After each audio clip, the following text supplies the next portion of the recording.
Asia कप के super 4 मरहले में पाकिस्तान ऐं भारत विच में दंगल जारी। भारतीय कप्तान टॉस खटी पाकिस्तान के पहिरीं बैटिंग की दावत ॾिनी। पाकिस्तानी टीम जा 3 बैट्समैन 110 रन्स ते आउट। फ़खर ज़मान 15, साइम अयूब 21 ऐं हुसैन तलत 10 रन्स ठाहे पवेलियन वापसि हलियो वियो।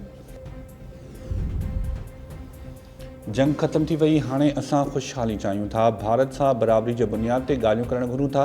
जेकॾहिं केरु सम्झे थो कश्मीर मसइलो हल थियण बिना पाक भारत लाॻापा वधंदा त उहो अहमकनि जी जन्नत में रहे थो। वज़ीर आज़म शहबाज शरीफ़ जो लंडन में ओवरसीज़ पाकिस्तानीज़ फाउंडेशन जी तक़रीब खे ख़िताब। वज़ीर आज़म चयो आहे त ॿिन्ही मुल्कनि में चइनि जंगियुनि ते अरबें डॉलर्स रुपया ख़र्च थिया। इहे पैसा अवाम जी तरक़ी ख़ुशहाली ते ख़र्च थियणु घुरिजनि। पाकिस्तान जो पहलगाम वाक़े सां को बि वास्तो नाहे। पहलगाम वाक़े ते कम्यूनिटी जोड़ण जी तजवीज़ ॾिनी हुई, पर भारत का बि वरंदी न ॾिनी। 10 मई जी अज़ीम फतह दुश्मन खे अहिड़ो सबक़ सेखारियो जो सदाईं यादि रखंदो। दुश्मन खे कुझु कलाकनि में पंहिंजे अंजाम जो अंदाज़ो थी वियो हो। मलीर जे मेमण ॻोठ में हथायल 3 खदड़नि फ़क़ीरनि जी लाशुनि जी सुञाणप थी वई। लाशुनि जी बोज़दार वॾावासी मोहम्मद जियल, शेखुपुरा वासी एलेक्स रियासत ऐं अस्मा तौरु सुञाणप। 3 खदड़नि फ़क़ीरनि जा लाश M9 मोटरवे वटि हथाया हुआ। इतला ते पुलिस पहुची लाश अस्पताल मुंतक़िल कया। SSP मलीर वाक़े वारे हंधि जो जाइज़ो वठण बाद चयो त 2 खदड़नि फ़क़ीरनि खे सीने ऐं हिक खे मथे में गोली लॻल हुई। वाक़े वारे हंधि तां पर्स, टिश्यूज़ ऐं ॿियो सामान हथायो हो। शुरूआती तौरु लॻे थो त 3 खे साॻी हंधि ते क़त्ल कयो वियो हो। ॿिए पासे वॾे वज़ीर मुराद अली शाह वाक़े जो नोटिस वठंदे IGCN खां रिपोर्ट घुराए वरिती। वॾे वज़ीर हिदायत कई त खदड़नि फ़क़ीरनि जे क़ातिलनि खे हर सूरत में गिरफ़्तार कयो वञे। लाश मुंतक़िल थियण बाद खदड़ा फ़क़ीर वजना अस्पताल पहुता। एहतजाज, जवाबदारनि खे फौरी गिरफ़्तार करण जो मुतालबो। बलोचिस्तान के इलाके ज़ियारत में 2 महीना अॻु अगवा थियल असिस्टेंट कमिश्नर मोहम्मद अफ़ज़ल ऐं संदसि पुट क़त्ल।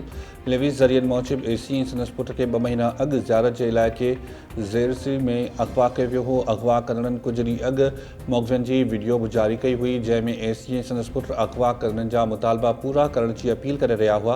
अॼु अगवा कंदड़नि AC ऐं संदसि पुट खे गोलियुनि जो खाज बणाइण बाद लाशुनि जूं तस्वीरूं जारी कयूं। आलमी अमुन जो ॾियारो असांखे यादि ॾियारे थो, अमन रुॻो जंग न हुअण जो नालो नाहे, पर इंसाफ़, बराबरी ऐं तरक़ी खे हथी ॾियण जो ॿियो नालो आहे। पाकिस्तान न रुॻो तारीख़ जी सही रुख़ में बीठो आहे, पर आलमी ऐं इलाक़ाई इस्तेहकाम में पंहिंजो भरपूर किरदारु अदा करे रहियो आहे। दुनिया अॼु इलाक़ाई ऐं आलमी अमुन में पाकिस्तान जे किरदार जी वाखाण कंदे नज़र अचे थी। सदर आसिफ अली ज़रदारी जो अमुन जे आलमी ॾियारे ते पैगाम। सदर चयो आहे त फ़लस्तीन ऐं वालरल कश्मीर जी आवाम जूं ॾहाकनि खां जारी महरूमियूं आलमी ज़मीर खे झंझोड़े रहियूं आहिनि। इन ख़ितनि में हक़ ख़ुद इरादियत खां सवाइ दुनिया में अमुन अणपूरो आहे।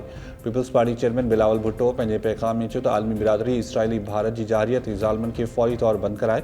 भारत ऐं इसराइल जूं फ़ौजी कार्रवायूं रुॻो ख़िते न पर सॼी दुनिया जे अमुन लाइ संगीन ख़तरो आहिनि।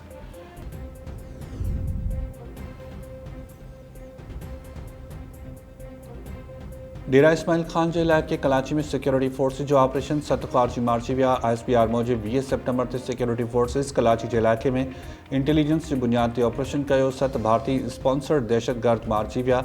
मारिजी वियलनि में 3 अफ़गानिस्तान ॼावा ऐं 2 आबकाती बमबार शामिल। ISPR जो चवणु आहे त पाकिस्तान खे उमेद आहे त उबूरी अफ़गान हुकूमत पंहिंजूं ज़िम्मेवारियूं निभाईंदी ऐं पंहिंजी सरज़मीन पाकिस्तान ख़िलाफ़ दहशतगर्द सरगर्मियुनि लाइ इस्तेमालु थियण न ॾींदी। इलाइक़े में सर्च ऐं क्लीयरेंस ऑपरेशन जारी। सिक्योरिटी फोर्सिस मुल्क मां भारतीय सरपरस्ती हेठि थींदड़ दहशतगर्दी जे नासूर खे ख़तमु करण लाइ पुरज़म आहिनि। अफ़गानिस्तान बगराम एयरबेस वापसि न ॾिनो त संगीन नतीजा निकिरंदा। अमरीकी सदर डोनाल्ड ट्रंप जी धमकी।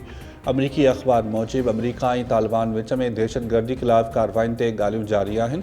बगराम एयरबेस ते अमरीकी फ़ौज जी मुक़ररी ते ग़ौर। ट्रंप चयो आहे त बगराम फ़ौजी एयरबेस वापसि वठण जो कोशिशूं करे रहिया आहियूं। अफ़गानिस्तान जे दिफ़ा वारे वज़ीर फ़सीउद्दीन चयो त बगराम एयरबेस ते को मुआहिदो मुमकिन नाहे। अफ़गानिस्तान जी 1 इंच ज़मीन ते बि मुआहिदो मुमकिन नाहे।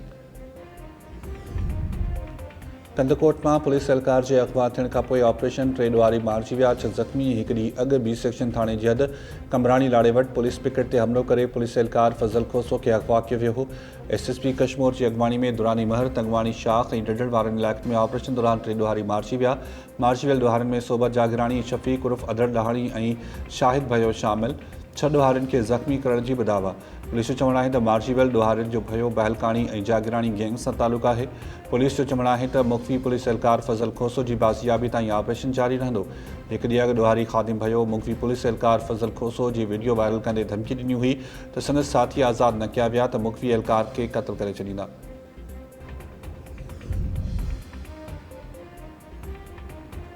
सखर मुल्तान M5 मोटरवे 5 ॾींहं बि ट्रैफ़िक लाइ बंदि। मोटरवे पुलिस तर्जुमान मूजिबि 6 हंधनि तां मोटरवे खे नुक़सानु पहुतो आहे। गारे खे पथर लॻाए बंदि करण जूं कोशिशूं जारी। बोर्ड सबबि सुई गैस से मुतासिर थियल पाइपलाइन जी मुरमत वारो कम बि जारी। जलालपुर पीरवाला में बोर्ड जे वहकरे में मोटरवे जो वॾो हिसो लुढ़ी वियो। जलालपुर पीरवाला में बोर्ड जूं तबाहकारियूं जारी। अॼु वधीक 2 औरतूं ऐं 1 नौजवान ॿुॾी फौत थी विया।